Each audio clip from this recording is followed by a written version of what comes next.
नमस्ते।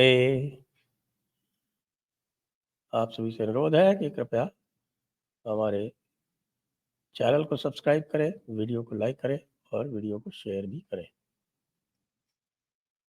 अमेरिका अपने बुने हुए जाल में स्वयं फंसता जा रहा है। अमेरिका ने एक जाल नहीं बुना है भारत के लिए, उसने भारत के लिए कई जाल बुने और सबसे पहले उसने भारत को घेरने का प्रयास तब किया जब उसने भारत के चुनाव को प्रभावित करने का पूरा एक कार्यक्रम चलाया। और वो पूरा कार्यक्रम अब सबके सामने स्पष्ट है कि वो जॉर्ज सोरोस के माध्यम से चला और उसमें जो इंडिया अलायंस के विशेषकर जो आप जानते हैं वो गंगाराम जी, वो सत्यनारायण गंगाराम, सैम पिट्रोडा के माध्यम से सोरोस का पूरा कार्यक्रम चला और राहुल गांधी उसके फेस थे। वो सफल तो नहीं हो पाया, वो थोड़ा बहुत सफल अवश्य हो गया टू दी एक्सटेंट कि भाई भारतीय जनता पार्टी की सीटें घट गई। अब पूरा पर्दाफाश हो गया है, पूरा पर्दाफाश हो गया है जब आपको ध्यान है कि पूरा का पूरा किस्सा चलाया गया था जिसमें ये कहा गया था कि भारत जो है वो गुरपतवंत सिंह पन्नू को मारने का प्रयास कर रहा है और उन्होंने एक ऐसा व्यक्ति पकड़ लिया है जो कि मर्डरर फॉर हायर था और वो लोगों से संपर्क कर रहा था और उसको चेकोस्लोवाकिया में पकड़ लिया गया है। उसका व्यक्ति का नाम था निखिल गुप्ता। अब निखिल गुप्ता का एक इंटरव्यू बाहर आ गया है। अब आप देखिए ये भी कमाल होता है कि किस प्रकार से हमारे भारत वाले लोग जो है काम कर जाते हैं किसी इंटरमीडिएरी के थ्रू। जिस प्रकार की स्थिति है यूएस की प्रेजेंस की, उसमें इसमें कोई भी समस्या की बात नहीं है। उसका इंटरव्यू बाहर आ गया और इस इंटरव्यू में उसने साफ कहा है कि उसको फ्रेम किया गया है। वो आज तक किसी भी ऐसे व्यक्ति से नहीं मिला है। वो एक स्मॉल टाइम बिजनेसमैन है, कोई बहुत बड़ा बिजनेसमैन भी नहीं है और वो स्मॉल टाइम बिजनेसमैन के हिसाब से तरह तरह के लोगों से मिलता है और आज तक भी ऐसे किसी व्यक्ति से नहीं मिला जिससे कि उसने कुछ इस प्रकार की बात कही हो। कह रहा है मेरे पास इतने पैसे भी नहीं है जो मैं इस प्रकार के कुछ काम करवा सकूं, क्योंकि ये इंटरनेशनल कंस्पिरेसी है। लेकिन उसको इसलिए फ्रेम कर दिया गया जिससे कि भारत को बदनाम किया जा सके और एक सिखों का, जी हाँ, आजकल खालिस्तानियों की संख्या लगातार बढ़ाने के चक्कर में है अमेरिका। पहले जब उसका बस 370 पे नहीं चला क्योंकि 370 से पूरे का पूरा कश्मीर जो पॉलिसी थी अमेरिका की वो ध्वस्त हो गई और उसको आइडिया भी नहीं लगा, वो रोक भी नहीं पाया भारतीय जनता पार्टी को। उसे कश्मीर का एक जो इमोशनल एंकर था कश्मीरियों का वो चला गया। ये अलग बात है कि भारत सरकार जो है उसके आगे कुछ नहीं कर पाई, उन्होंने उसको अमित शाह को हैंड ओवर कर दिया और अमित शाह जो है वो केवल मांडवाली की भाषा समझते हैं। वो जो सिविलाइजेशनल रोल क्या है हिंदुओं का और किस प्रकार से इस्लाम को टैकल किया जाना है इसकी उनको बिल्कुल समझ नहीं है। ये कश्मीर में सुस्पष्ट हो गया। अब कश्मीर में चुनाव होने वाले हैं तो फिर से एक अवसर दिख रहा है अमेरिका को। ये दूसरा विषय है, लेकिन ये जो इन्होंने सिखों को लेके पूरा का पूरा किया उसमें वो फिर से सफल हुए कि पंजाब में भारतीय जनता पार्टी को एक भी सीट यद्यपि नहीं मिली, लेकिन भारतीय जनता पार्टी का वोट प्रतिशत बढ़ के 18% तक पहुंच गया है, जिसको यदि फिर से कोई मांडवाली वाला जो है वो सिस्टम नहीं अपनाया गया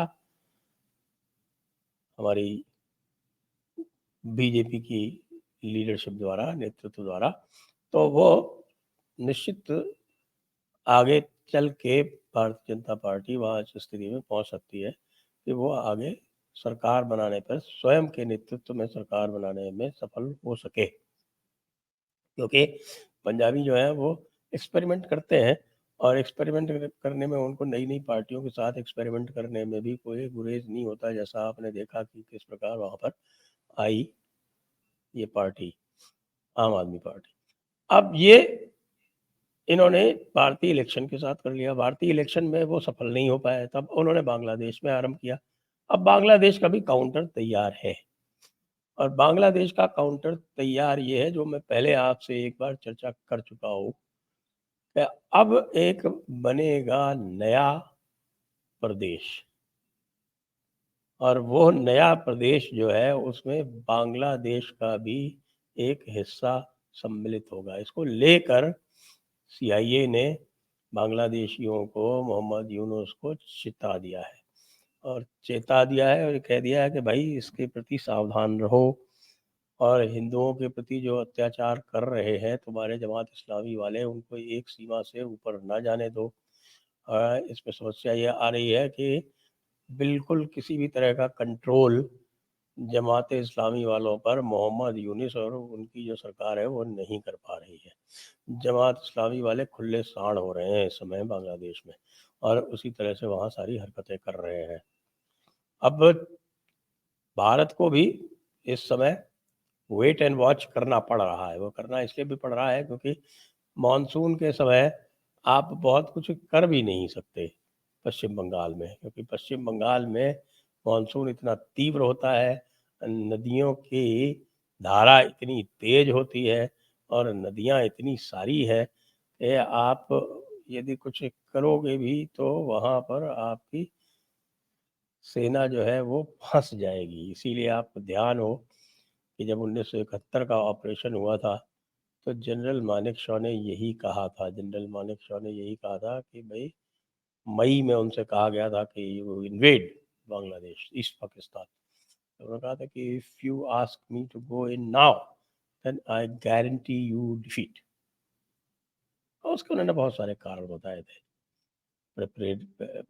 lack of preparedness, lack of ammunition, और जो बांग्लादेश की स्थिति होती है उस समय में, ये सारा का सारा उन्होंने बताया था। फिर भी मैं जानता हूँ यदि आज भी आप इस प्रकार का मूवमेंट करेंगे तो तीस्ता नदी के पश्चिम का जो पूरा क्षेत्र है वो आज भी शॉर्ट नोटिस पर भारत के कब्जे में आ सकता है। लेकिन ये जो हमारी प्रेजेंट लीडरशिप है, ये क्या पॉपुलेशन एक्सचेंज करेगी?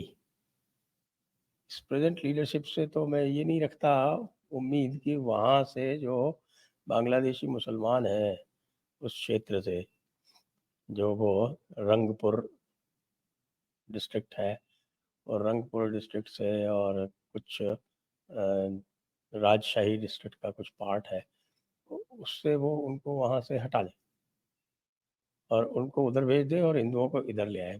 बड़ा ऑपरेशन है, इस समय संभव होना जो है वो मुश्किल लगता है, लेकिन प्लानिंग तो भाई चल रही है। और प्लानिंग ये भी चल रही है कि इस क्षेत्र को निकाल के और एक नॉर्थ बंगाल का एक अलग से क्षेत्र बना दिया जाए, जिससे कि ये चिकन नेक की समस्या भी जो है वो सदैव के लिए समाप्त हो जाए। सीधे कूच बिहार को आपके रायगंज से, कटिहार से जोड़ दिया जाए, तो ऊपर किशनगंज और सिलीगुड़ी जाने का चंटा ही समाप्त हो जाए। बहुत आसान है ये करना, बहुत मुश्किल नहीं है। अब अमेरिका जो है इसको लेकर महान चिंता में है। अमेरिका इसको लेके इसलिए भी महान चिंता में है क्योंकि मोहम्मद यूनुस को होते हुए भी उनको अपनी जो एम्बेसी है, जो उनका जो दूतावास है ढाका में, उसको बंद करना पड़ा है। क्योंकि जमात इस्लामी वालों का सबसे बड़ा जो दुश्मन है वो भारत हो सकता है, और भारत से भी बड़ा दुश्मन जो है उनके लिए अमेरिका है। तो जब अमेरिका उनका इतना बड़ा दुश्मन है तो अमेरिका वहाँ पर इतना भी सेफ नहीं फील कर पा रहा है कि वो अपने दूतावास को वहाँ कायम रख सके। तो अमेरिका भैया तीनों चारों तरफ से फंस गया है। निखिल गुप्ता का इंटरव्यू बाहर आ जाना, उसने भी अमेरिका को फंसा दिया है। भारत ने एक साउथ ग्लोबल समिट करके भी अमेरिका को फंसा के सीधे सीधे चेतावनी भी दे दी। और अब यूक्रेन की तरफ से उसका जो पासा उल्टा पड़ रहा है वो उसकी वजह से भी चिंता बढ़ गई। फिर ये जो पूरा जो स्टेट डिपार्टमेंट का जो फार लेफ्ट एलिमेंट है, जो ये सारे कार्यक्रम कर रहा है अलग अलग देशों में, और विशेषकर से इस समय जो है वो भारतीय उपमहाद्वीप में बहुत अधिक एक्टिव है, वो ये भी नहीं समझ पा रहा है कि भाई कहाँ तक जाए। क्योंकि नवंबर में चुनाव है और नवंबर में यदि ट्रंप जीत जाते हैं, हालाँकि अभी भी उन्होंने कोई कसर नहीं छोड़ी हुई है। अभी भी अब पहले जो हुआ करता था तो वो उनका जो कंट्रोल था वो मेन स्ट्रीम मीडिया तक था, लेकिन अब मेन स्ट्रीम मीडिया से अपना जो नियंत्रण है उन्होंने वो बढ़ा के जो पोलिंग एजेंसीज़ हैं, वहाँ तक भी फैला दिया है। और अब पोलिंग एजेंसीज़ के जो पोल्स आ रहे हैं, उनको भी रिग करने का प्रयास हो रहा है, इस तरह से दिखा के कि किस तरह से कमला हैरिस को ये दिखाया जाए कि भाई कमला हैरिस जो है वो जीत सकती है। हालाँकि कमला हैरिस जितनी बार मुँह खोलती है, उतनी बार वोट उसके कम हो जाते हैं। वो प्राइस कंट्रोल्स की बात कर रही है सोशलिस्ट कंट्रीज़ की तरह। वो इन्फ्लेशन बढ़ाने की बात कर रही है और वो इकोनॉमिक इल्लीगल इमिग्रेंट्स को फ्री रन देने की बात कर रही है। ये सारे जो मुख्य एरियाज़ हैं, इसमें तो जो ट्रेडिशनल यानी परंपरागत जो डेमोक्रेट वोटर्स हैं, वो भी उनसे विरोध में हैं। तो भई, आप ये देखें कि अमेरिका इस समय चारों तरफ से फँस गया है और उसको फँसाने में, इस स्थान पे लाने में भारत की और नरेंद्र मोदी की बहुत बड़ी भूमिका है। आगे-आगे देखिए होता है क्या। जय हिंद, जय भारत, वंदे मातरम।